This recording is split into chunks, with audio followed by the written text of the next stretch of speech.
team effort to create this technology, these algorithms, this software here in Ängelholm, mostly done at home on our test track. What if Bugatti's empire was not crushed by Ferrari, not by Lamborghini, but by a tiny Swedish company nobody took seriously? For more than a decade, Bugatti ruled the speed world with the legendary Bugatti Veyron Super Sport, 267 miles per hour, untouchable. The Bugatti Veyron Super Sport has been stripped of its fastest production car world record. Reports state the Veyron used for the record run of 267.8 miles per hour. Backed by the billions of Volkswagen Group, Bugatti looked impossible to beat. Then, in November 2017, on a silent stretch of Nevada highway, a tiny company called Koenigsegg arrived with a machine known as the Koenigsegg Agera RS. No giant marketing campaign, no celebrity drivers, just one engineer behind the wheel and 26 seconds that shocked the automotive world forever. Because by the time that run ended, Bugatti's myth of being untouchable was gone forever. This is how it happened. The empire Bugatti built, to understand why what happened that morning shook the entire car world, you have to go back. Back to 2005. Back to the moment a single car changed the definition of what was possible from a factory production vehicle. Volkswagen Group had spent a fortune resurrecting the Bugatti name, a French luxury brand that had been dead for decades, and dropped it into a sleepy town in eastern France called Molsheim. There they built a glass and stone atelier that looked more like a modern art museum than a car factory. Inside that building, a small army of engineers hand-assembled the Bugatti Veyron, 16 cylinders, 4 turbochargers, 1,001 horsepower. At the time, nothing else on Earth came close. The Veyron was not really designed to make money. It was designed to make a statement.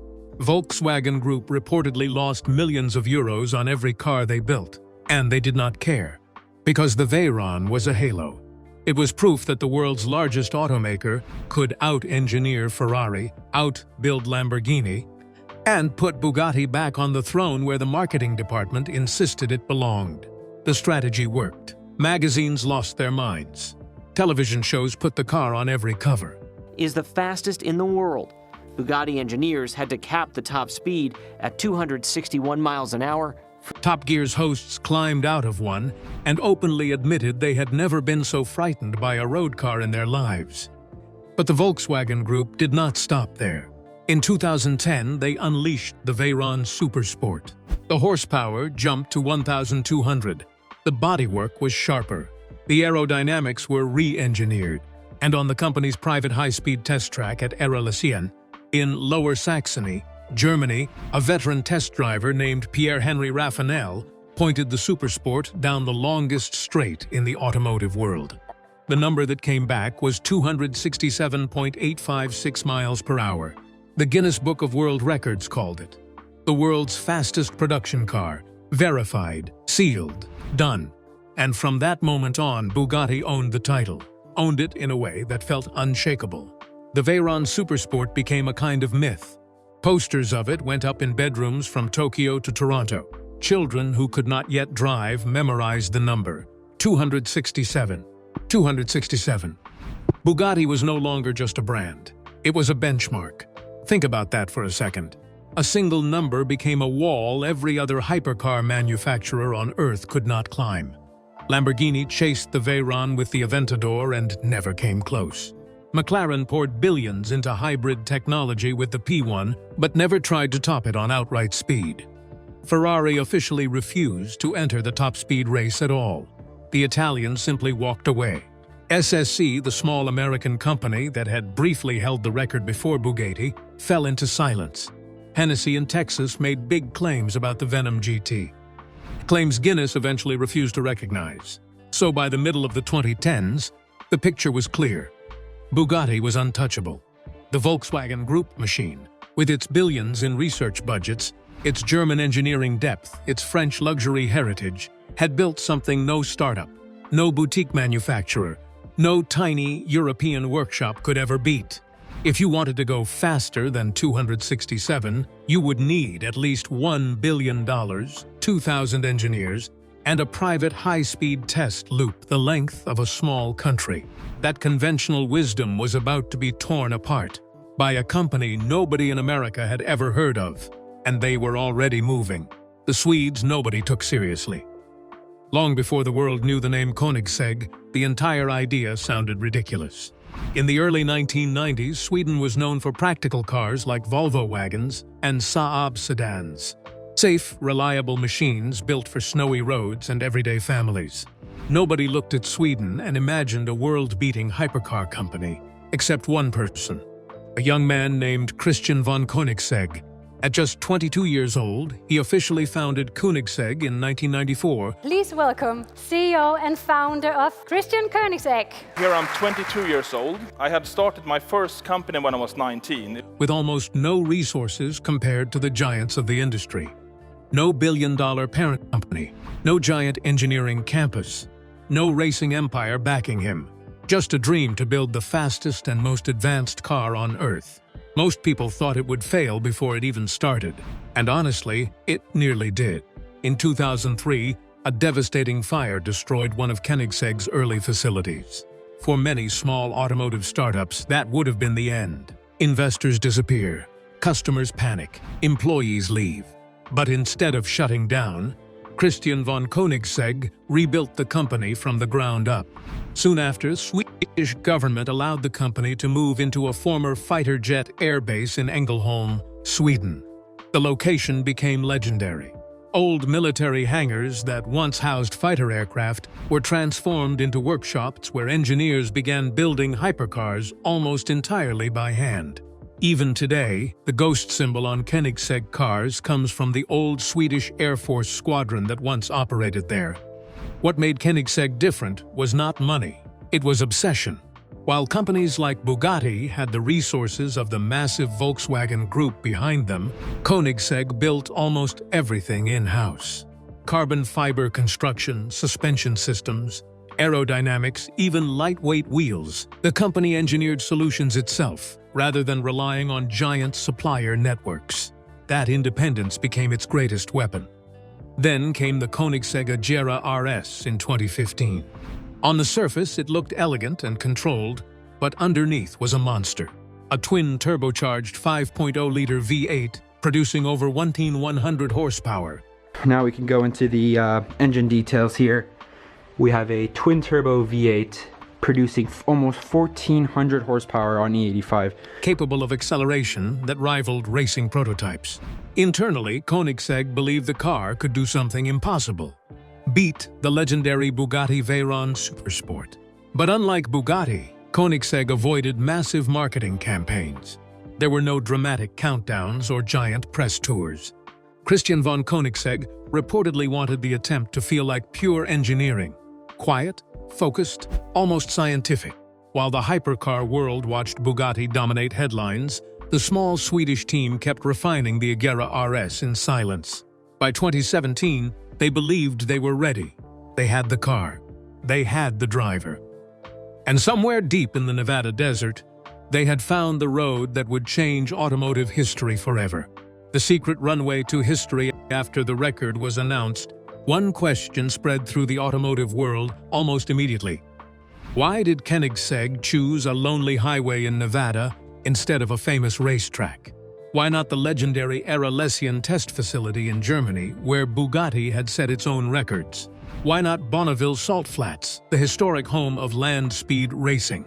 The answer revealed just how carefully planned the entire operation really was.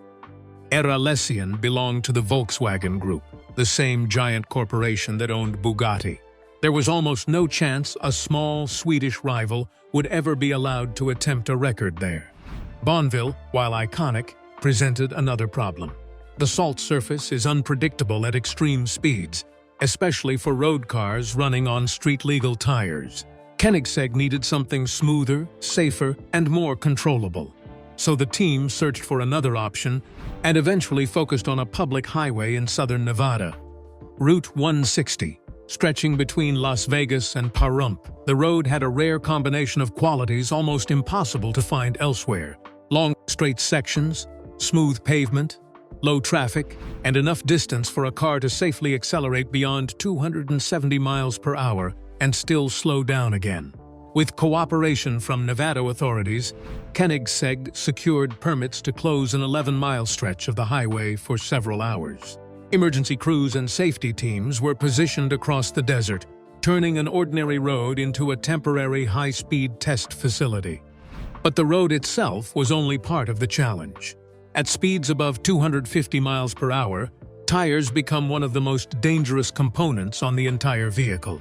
Centrifugal forces can cause the rubber to expand dramatically, generating enormous heat and stress. A failure at those speeds would be catastrophic. To solve this, Koenigsegg worked closely with Michelin, using specially prepared versions of the Pilot Sport Cup 2 tire. Every tire was carefully inspected, mounted with precision, and treated almost like aerospace equipment. Then came another unusual decision: the driver. Instead of hiring a famous racing legend, Koenigsegg trusted Niklas Lilja, the company's own development driver and engineer. Unlike celebrity racers such as Pierre-Henri Raffinel or Andy Wallace, Lilja was chosen because he knew the Koenigsegg Agera RS better than anyone else alive. The focus was never on creating a spectacle.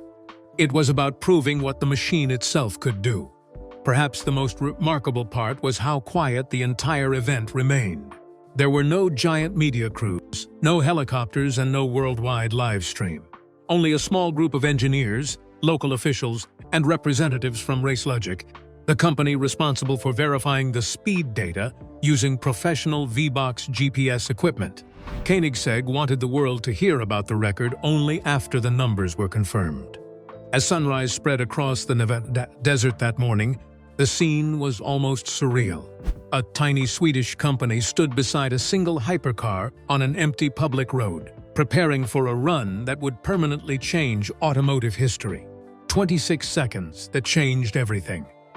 On the morning of November 4th, 2017, there were no giant crowds, no roaring grandstands, and no worldwide television broadcast. Just a small team from Koenigsegg, a closed section of desert road, and in a matter of seconds, he was about to challenge a record the entire car world believed was untouchable.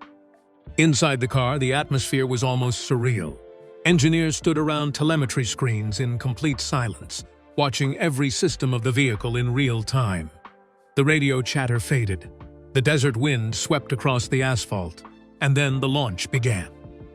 The twin-turbocharged V8 engine exploded to life behind Lilja's shoulders, sending a violent wave of sound through the carbon fiber chassis.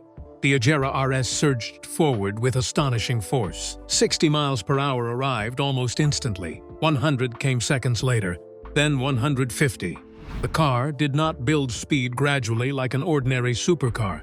It attacked speed relentlessly, as if the laws of physics themselves were struggling to hold it back. As the Nevada highway blurred beneath him, Lilja kept the car perfectly balanced with tiny steering corrections. At these extreme velocities, even a small imperfection in the road could destabilize the car, yet the Agera RS remained composed. 200 miles per hour disappeared behind him, then 250. Ahead, somewhere in the desert air, was the number that had defined the hypercar world for years: 267 miles per hour. The Agera RS crossed it and kept accelerating: 270, 275, 280 miles per hour. The engineers watching from the safety zone reportedly fell silent, caught between excitement and fear as history unfolded in real time. Finally, the GPS equipment recorded an astonishing peak speed of 284.55 miles per hour on the first run. It was officially verified by RaceLogic, but the job was not finished. True speed records require runs in both directions to eliminate advantages from wind or road gradient. So the Koenigsegg team inspected the car, changed the tires, and prepared for another attempt. Lilja launched again, repeating the unimaginable. When the average of both runs was calculated, the final figure came back at 277.87 miles per hour. In that instant, the impossible had happened. A tiny Swedish company with fewer than 150 employees had defeated the mighty Bugatti and shattered the world speed record. There was no wild celebration afterward, just quiet disbelief. the data was confirmed, the dream was realized, and Koenigsegg had permanently changed the hypercar world forever. The silence in Molsheim. In the quiet town of Molsheim, France, the reaction to Koenigsegg's record-breaking run was almost more revealing than the run itself. For years, Bugatti had positioned itself as the unquestioned ruler of automotive speed. The legendary Bugatti Veyron Super Sport was treated less like a car. A car that brings very fond memories to me, the Bugatti Veyron Super Sport WRE, the World Record Edition. In fact, the very car that back in 2010 broke the production car world speed record. And more like a monument. The machine that had set a benchmark no rival could realistically challenge. With the backing of the Volkswagen Group and billions in engineering resources, Bugatti appeared untouchable. Then, in November 2017, everything changed. A tiny Swedish manufacturer called Koenigsegg arrived on a closed highway in Nevada with the Koenigsegg Agera RS and shattered Bugatti's long-standing speed record. The numbers were verified, the GPS data was clean, and the result was undeniable. Koenigsegg had exceeded Bugatti's legendary mark by nearly 10 miles per hour. In the hypercar world, that margin was enormous. It was not a narrow victory, it was a statement. What followed in Molsheim was silence. Bugatti's marketing machine, It's an engine producing 1100 horsepower. Still, the weight of the car is 1428 kilos dry weight and 1640 curb weight, which is lighter than most other of these hypercars. usually quick to dominate headlines with polished press releases and luxury campaigns, suddenly went quiet. There were no immediate challenges, no public disputes, and no dramatic attempts to dismiss the achievement. Industry insiders later claimed the response inside Bugatti was one of genuine shock. The company had reportedly believed that no smaller manufacturer possessed the engineering capability, funding, or technical sophistication to threaten the Veyron's reign. Koenigsegg had proven otherwise in the most public way possible. But corporations of that scale do not stay still for long. Behind closed doors, Bugatti's engineers reportedly began developing a response almost immediately. Their weapon would become the Bugatti Veyron Super Sport 300+, an extreme evolution of the already powerful Veyron. The car received aerodynamic refinements, a dramatically extended rear section for stability, suspension recalibration, and engineering adjustments focused entirely on one objective: reclaiming dominance in the speed war. In 2019, Bugatti returned to the famous Era-Lessien test track in Germany, the same private Volkswagen facility where the Veyron had once made history. With legendary racing driver Andy Wallace behind the wheel, the modified Veyron achieved an astonishing top speed of 304.773 miles per hour, becoming the first production-derived car to break the 300-mile-per-hour barrier. The achievement was extraordinary, and Bugatti launched a massive global marketing campaign around it. Yet controversy emerged almost immediately. Unlike the Koenigsegg run, the Veyron's attempt had only been completed in one direction. There was no return pass to create a verified two-way average, the traditional standard long used for official production car speed records. Enthusiasts and industry observers debated the claim intensely. Technically, Bugatti had broken the 300-mile-per-hour barrier, but many argued it had not reclaimed the official record in the same way Koenigsegg had won it. That debate still continues today. But one fact remains undeniable. Koenigsegg forced Bugatti to react. A small Swedish company with a fraction of Volkswagen's resources had shattered the illusion that only billion-dollar automotive empires could dominate the hypercar world. In doing so, Koenigsegg did more than break a speed record. They broke the myth of invincibility itself. What happened on a silent Nevada highway in 2017 changed the hypercar world forever. A tiny Swedish company, Koenigsegg, challenged the mighty Bugatti and shattered a record the world thought was untouchable. In just 26 seconds, the Agera RS rewrote automotive history, proving that passion, innovation, and fearless engineering could outrun billion-dollar empires. No massive crowd, no flashy marketing. Just a small team, one driver, and a machine built to break limits. The moment the numbers appeared, everything changed. The myth of Bugatti's invincibility was gone forever. If you enjoyed this story, hit like, subscribe, and turn on notifications for more untold automotive legends, engineering battles, and insane records from the world of hypercars.